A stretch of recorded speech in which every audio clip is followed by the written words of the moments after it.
tähendab, kõige parem, kõige skandaalsem võiks öelda. Luuletus oli, mis ma kirjutasin staabiülem Harri Terasest. Tähendab, see Harri Teras oli meil seal hirmus siuke relvade fänn.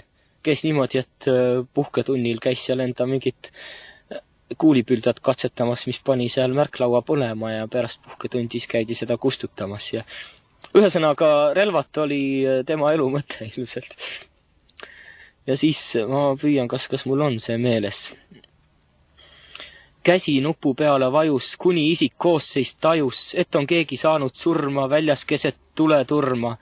Viimaks võisin näpu hellalt ära võtta häirekellalt ja siis läksin ise välja, et ehk selgitada välja, kes just nimelt maha võeti, pikka aega eemalt põeti, tunti laiba vastu pelgust, kuid kui viimaks saadi selgust, kes just on see maha lastu, kadus huvi tema vastu.